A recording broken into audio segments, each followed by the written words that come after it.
Ramen Whalen, one of the most effective and effortless ways that you can develop a very strong ping. There's a few things. Um, okay. So, soccer players are humans first, right? Humans first, soccer players second. So being able to move effectively, right? You kind of have to lay down a foundation, set yourself up for success, especially if you love playing soccer, right? If it fills you with joy and you want play forever, then you kind of want to lay down a good foundation so that you'll prevent injuries and really start to a few minutes a day investing in your ping, and in a couple weeks you could be rifling off laser beams effortlessly. So the first thing you want to invest in is a piece of rope, ideally a little softer, so it doesn't hurt your hands, and you want to just duct tape the ends, or scotch tape the ends, whatever, and all you do with this rope is just start swinging it. And what this is going to do is going to help your hands and your feet start to work together. Right, the body's connected from fingers to toes, so your ability to move freely will allow you to, when you step on the soccer field, just be very smooth, and it's going to really help you develop your running technique. Right, so you're going to start to switch hands, breathe, and then you can start popping the legs up. And this is just a super effective warm up and super transferable to the soccer field, right? Like I just learned this within the past year, and it's completely changed my life. Right, I'm 10 times a soccer player I was 10 years after playing D1 college soccer. And it's because of one of the reasons is because of this rope. So that's going to lay down your foundation so that you can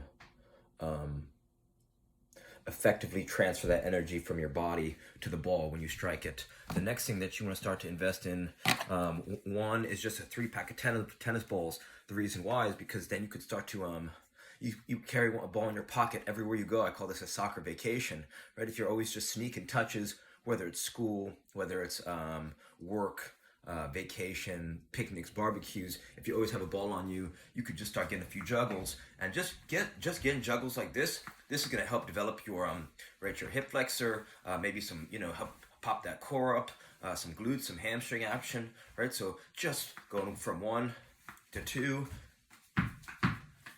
to 3, and then and this being able to juggle is going to help you shoot very hard and ping the ball very hard, because all the best shooters are the best jugglers, right? Shooting is just rhythmic juggling, and even your ability to weight a juggle is going to help improve your dribbling as well. And you got to be a great dribbler, because you got to set the shot up. So if you can't dribble effectively on the field, you're not going to get as many shooting opportunities. So dribbling is super important. So next investment after the rope is a 3-pack of tennis balls. Another great tool is this kick trainer. It's just a ball and a rope, but the reason why it's so effective is because it's super portable, it's lightweight, and it's cheap.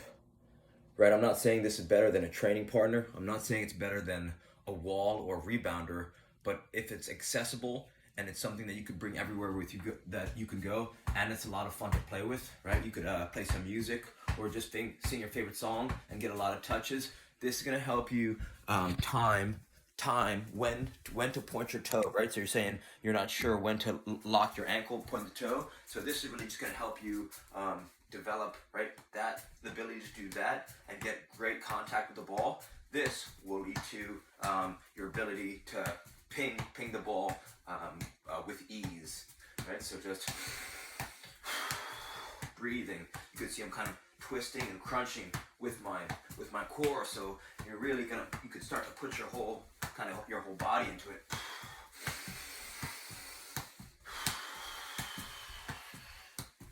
Right? So super fun to play with, especially if maybe you're in a busy city or somewhere where there's a lot of car traffic, right? It might not be the smartest idea to be juggling a ball or dribbling a ball on some busy roads, but to have a ball on your rope, you could bring this into New York City in the busiest of places and feel, and not have to be looking at the ground or worry that you're going to cause an accident or something. So this is just a great tool for 24 bucks or whatever on Amazon, or at your just get some rope, the size 1 ball, and some duct tape. Boom, kick trainer, right? So a lot of options. That's number 3. Just those 3 tools alone will really get you where you need to go, right? So you don't have to buy all of them. I would say try one, right? Any one of those. If you start to implement 1 minute a day of using an RMT rope, so you could search RMT rope plus David Weck, W-E-C-K. That 1 minute a day of that, juggling with any size balls, right? You want to juggle with all different size balls, right? So go through your house, grab everything you can that you can juggle with: tennis balls, basketballs, American football, volleyball, hacky sack, right? Anything you got, and just start juggling different size balls. Are going to help sharpen your touch, make you more dangerous on the field.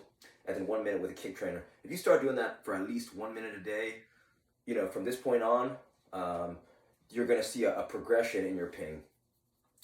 The next step is learning how to do no spin juggling. No spin juggling is super important because this is going to help you develop not only just a ping, but it's going to allow your shot to start to dip and knuckle. So if you start to do some no spin juggling, this falls. So you're basically doing it where, let's see.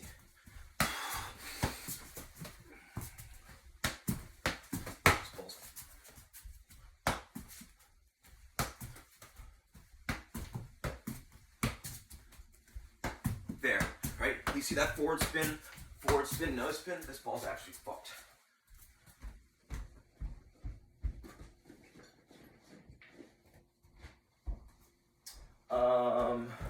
Oh, 1 second.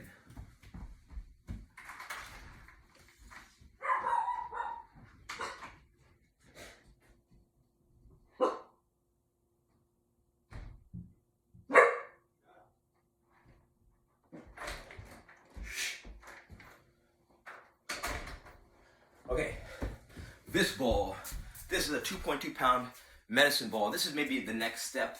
Once you start to begin your juggling habit, this would be, as your game improves, and after those tools are bought, this would be one of your next purchases. But let's see, I think this ball will be easier to show. Right, so you see that no spin juggle, or forward spin juggle?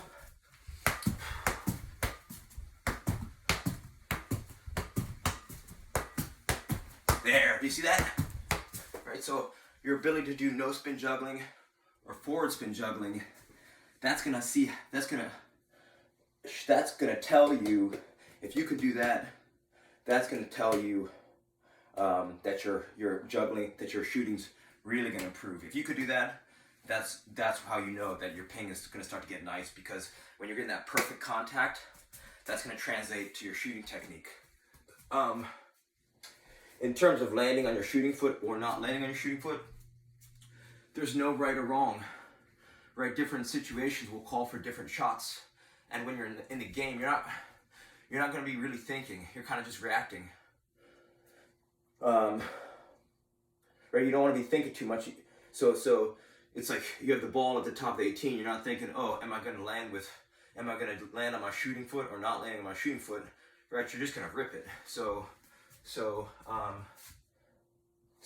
juggling, different size balls, kick trainer, and use the RMT rope. If those are the things that you invested your time in, you're gonna see a lot of you're gonna have a lot of goals. I would say something that you're not asking about but will help is if you search "How to Breathe" by Dr. Vranich, V-R-A-N-I-C-H. This is something I wish I learned years ago, because breathing is the most important